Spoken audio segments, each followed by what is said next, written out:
everyone, and welcome back to What's Up WID, the World Institute on Disability podcast, where we discuss what's up in the disability community across the globe. Now, one of the top current events that has been at the forefront of global affairs is the ongoing war in Ukraine. But as the waves of daily media reports regarding the Russian invasion of Ukraine continue to pour in, one group has largely been left out of the narrative: people with disabilities. Since the start of the war, WID's international coalition with the Partnership for Inclusive Disaster Strategies and ONG Inclusiva, known as the Global Alliance for Disaster Resource Acceleration, or simply GADRA, has partnered up with Fight for Right, a Ukrainian disabled woman-led organization that fights for the rights of people with disabilities. I was pleased to be joined by Tanya Herasymova, who serves as the project manager for Fight for Right, to discuss the current situation for Ukrainians with disabilities and how GADRA is working with Fight for Right to provide support. Thank you so much, Tanya, for joining me for today's episode of our podcast to discuss the situation in Ukraine for people with disabilities. There's just a lot of really tragic things that are going on right now, but I hope that our conversation will help to inform people and to empower people to join us in all the work that we're doing to help people with disabilities in Ukraine. Could you tell us a little bit about your background and how you got involved in Fight for Right? Just yesterday was 2 years since I started work in Fight for Right organization, and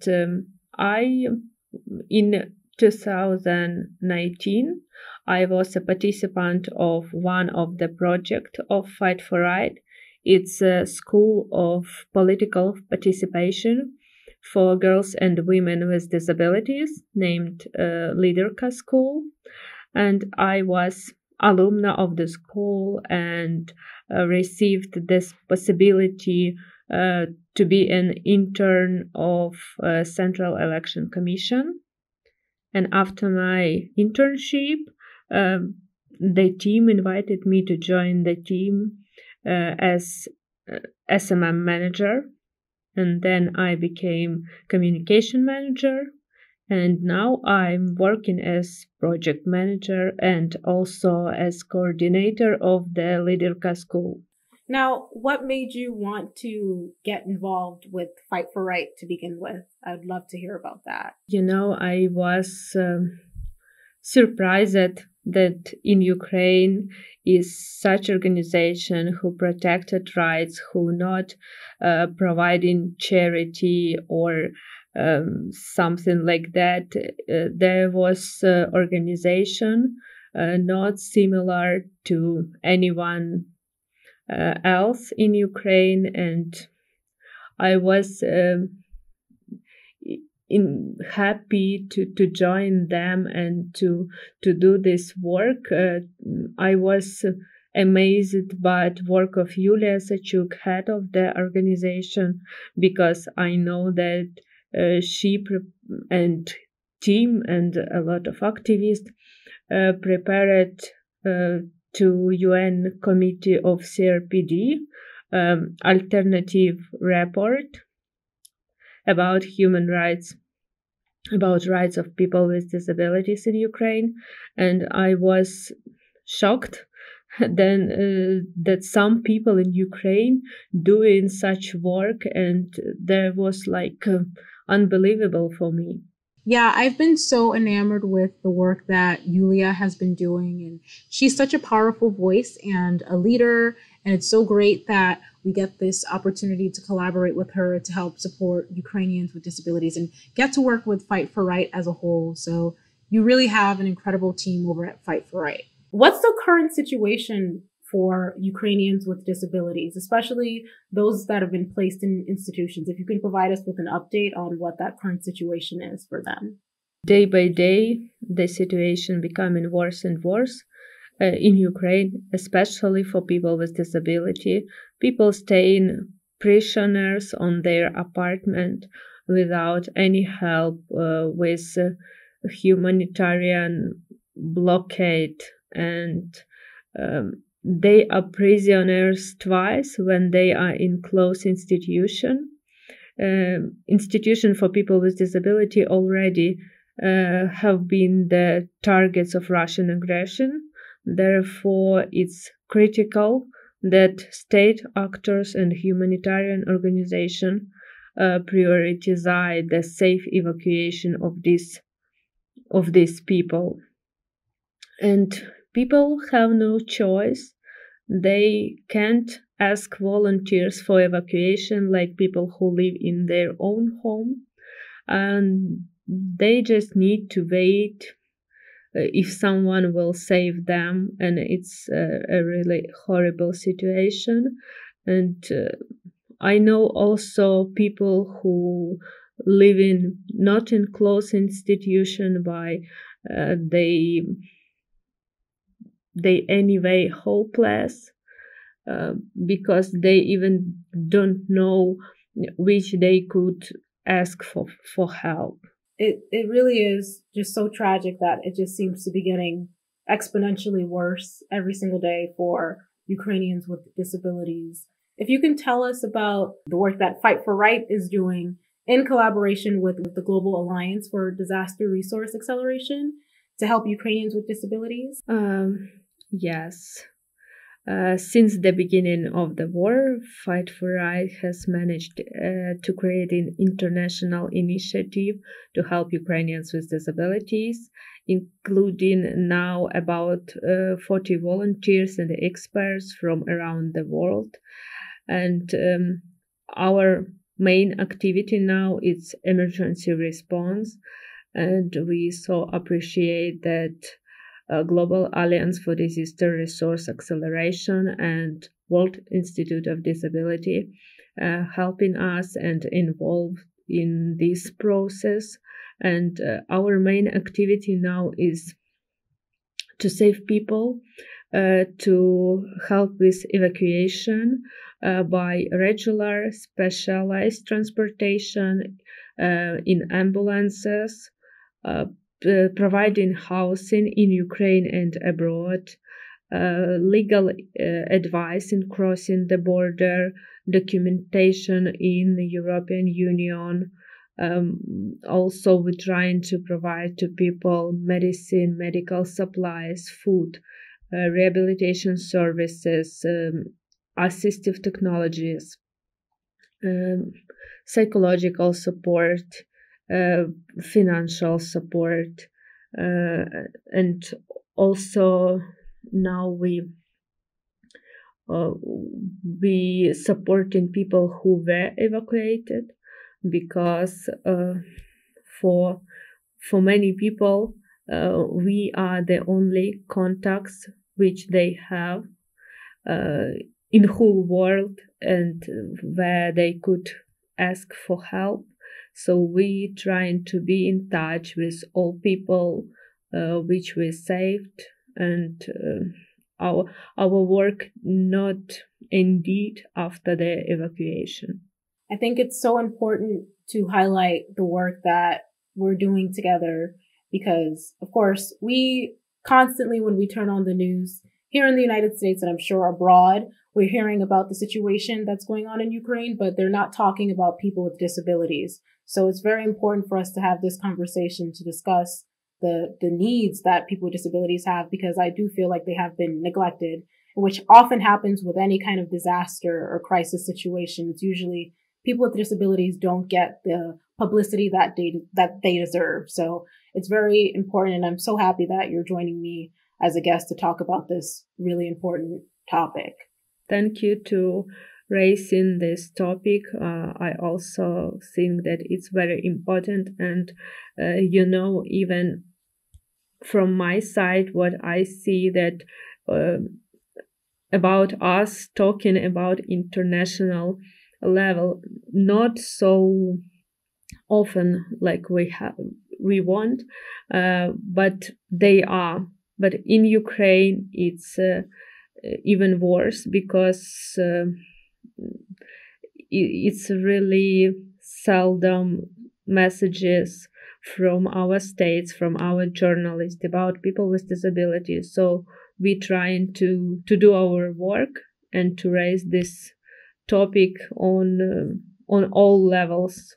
And if you can share What are some ways that you've successfully been able to provide support to people with disabilities so far in Ukraine? What are some ways that, our initiative with WID and GADRA and Fight for Right, how has that been able to help some of the people with disabilities in Ukraine so far? I think it's because the biggest part of all our partners, all our volunteers, it's people with disability too, and it's first in a history. I think that community doing something for community, and this a strange power, because we know that any of us could be on that side, and we doing it not only for Ukrainians people,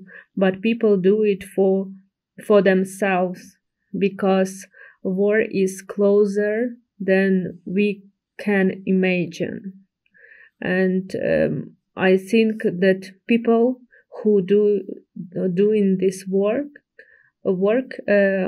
understand clearly that it could happen anything. Why do you think it's so important to prioritize the lives of people with disabilities during times of war? We talked about, not getting enough coverage by journalists and the media.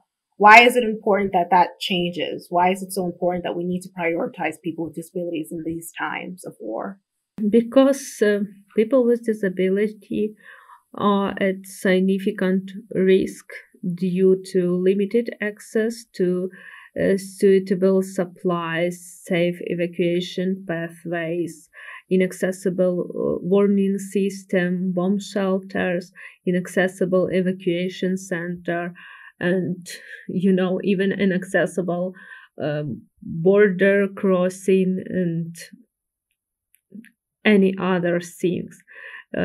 People with disabilities and older person do not appear to be at the forefront of humanitarian efforts, despite international convention, international humanitarian law, standards and guidelines of best practice of inclusion, which are to be updated even in times of conflict.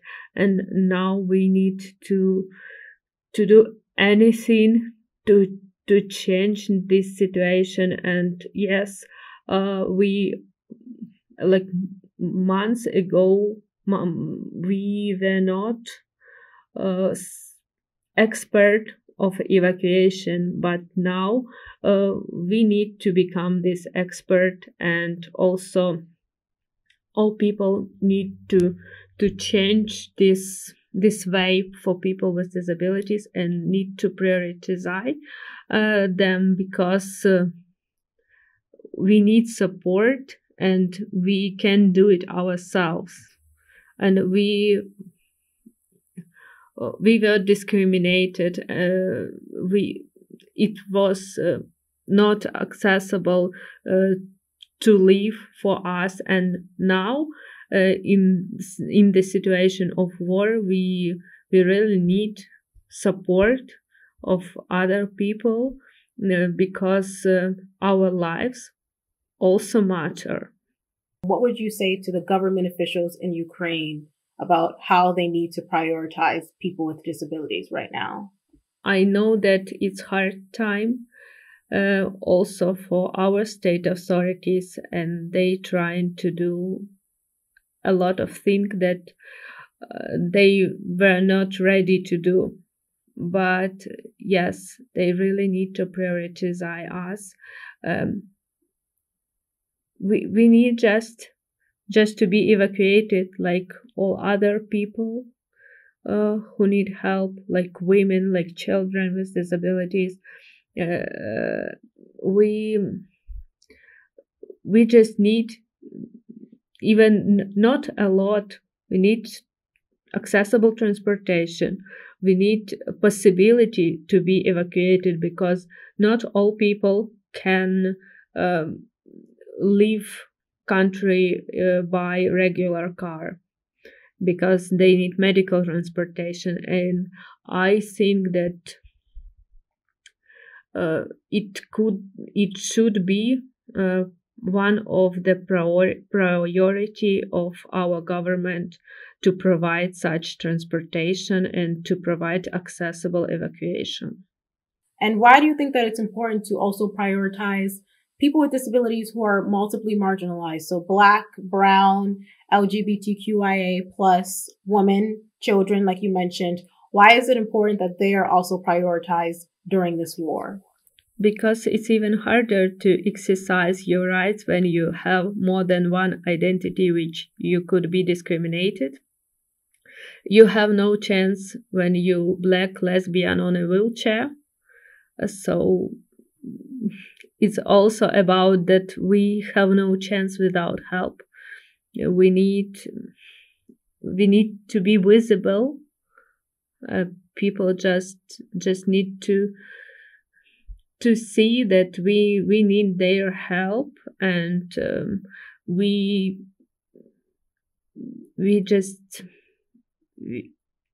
don't need to left behind, because we also have the same rights like all other people. And I know things are just very gloom, and it seems like there's no end in sight for this war.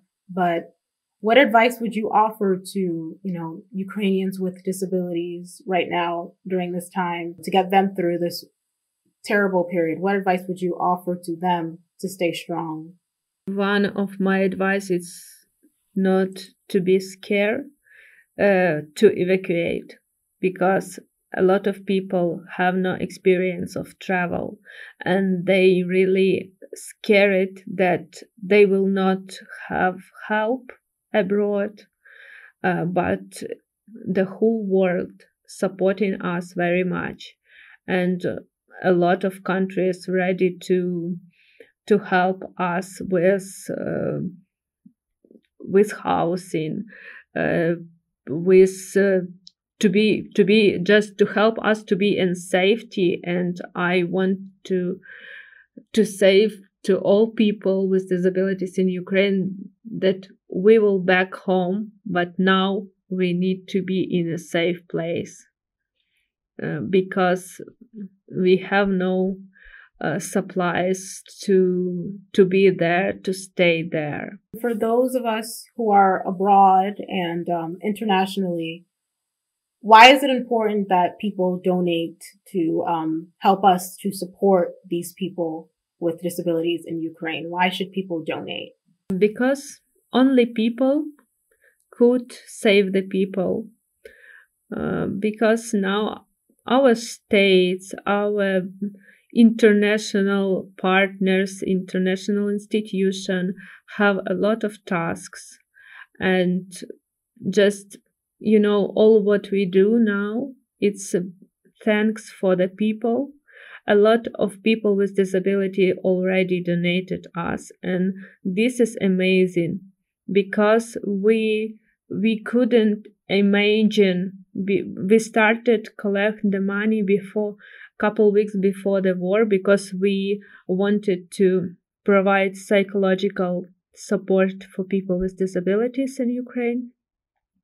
And now it's incredible that a lot of people supported us, not just provide psychological support, but we able to save lives.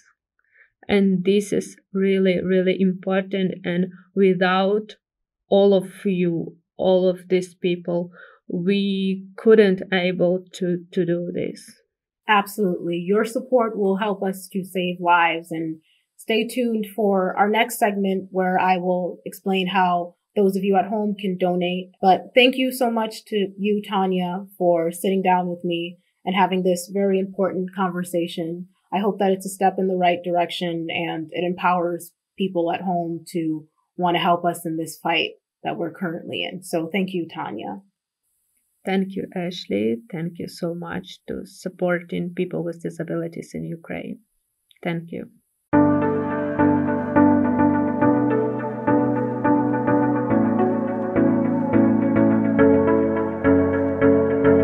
Your financial support is crucial to helping us evacuate Ukrainians with disabilities to safety and assisting others who are trapped with complex shelter-in-place needs such as food, water, medication, disability assistance, and family care. You can donate to the Gadra Ukraine effort by a direct PayPal contribution, which you can find a link to on our Ukraine webpage, which is located at www.wid.org/Ukraine-response, or you can simply make a text message donation. And I'll tell you how simple it actually is. Simply text WID, that's WID, to 20222 to make a $10 donation, or text WORLD, that's WORLD, to 20222 to make a $25 donation. All one-time donations will be added to your monthly phone bill, and 100% of the funds that we raise will go to support Ukrainians with disabilities. No standard text messaging fees are incurred by mobile users to initiate and complete a text message donation, and no portion of any amount donated is held by participating wireless providers. 100% of all donations are passed through at 100% to this effort. All mobile users can obtain a tax receipt for their donations made via text message by visiting www.mobilegiving.org/tax-receipt. Mobile users can donate up to $100 per 30 consecutive days. Please visit our Ukraine response webpage to learn more about the latest developments in our efforts to support Ukrainians with disabilities. And you can find transcripts and American Sign Language interpretations for today's episode and all of our past episodes of What's Up WID on our website at www.wid.org/whats-up-wid. Thank you so much for tuning into today's episode and for helping to support people with disabilities in Ukraine.